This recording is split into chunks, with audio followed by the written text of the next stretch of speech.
In order for Security Manager to be able to interoperate with and manage our firewalls and gateways, we have to set up that relationship. So in this nugget, we are going to, from our PC, we're going to run Smart Console to interact with the Security Manager.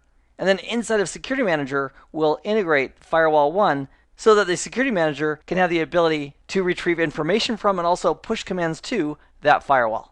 And this is a hands-on lab, so if you are logged on from a desktop to the CBT Nuggets website, I invite you to click the link for the virtual lab, and you can get hands-on practice as we go through this exercise together. And if this is your first experience with a hands-on lab with us, no worries, it's a piece of cake. Check this out. You launch the lab, and then when it comes up, over here on the right, you can select the various machines. So there's a domain controller, a device called Client NUG, where we're going to be doing most of our work from. Then we have consoles for the Security Manager, Firewall 1, and soon Firewall 2. So for now, we'll click on Client NUG, and that takes us to this desktop, and we'll simply launch Smart Console. So there's a shortcut down here in the taskbar, so we'll click on that.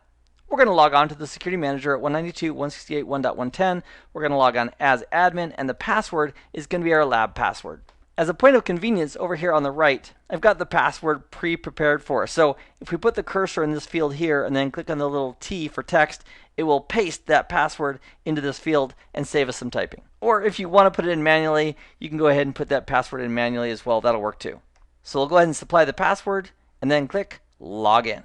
Now that we're logged on using Smart Console, if we want to add the firewall to the mix so that our Security Manager can manage that firewall, all we need to do is go ahead up to this icon right here, which represents New, click on it, and then from the drop-down, select Gateway. We're going to add a new gateway that's going to be managed inside of Smart Console.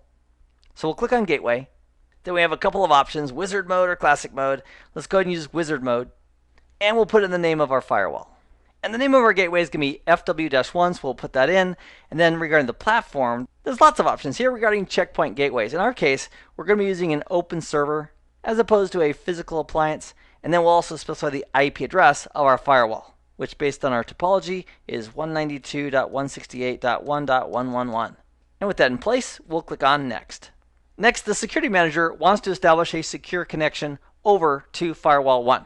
And to do that, it's going to use the password that we initially put on that firewall when we configured it for the SIC. That's the Secure Internal Communication. And that happens to be our lab password that we used. So I'm going to go ahead and put in that one-time password, that lab password.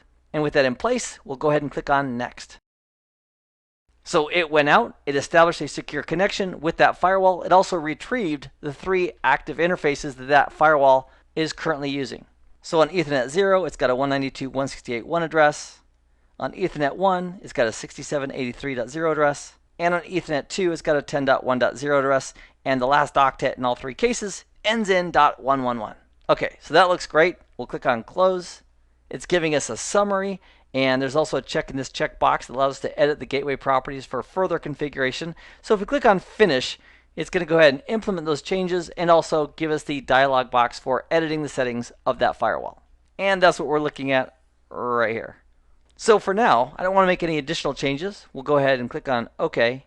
And now this firewall object appears inside of Smart Console when we're on this tab called Gateways and Servers.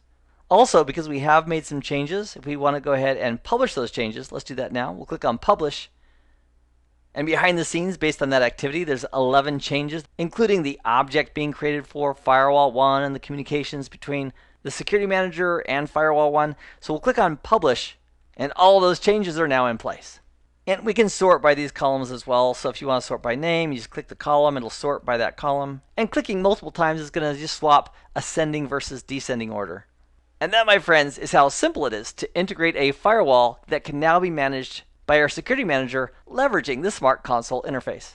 And if you're watching this on a mobile device or you're not at a computer, I would encourage you the next time you have a few minutes to log on to the CBT Nuggets website from a computer and spend a few minutes getting the hands-on practice to assist in both learning and building your skill set when working with Checkpoint. So I'll see you in the next nugget. Meanwhile, I hope this has been informative for you, and I'd like to thank you for viewing.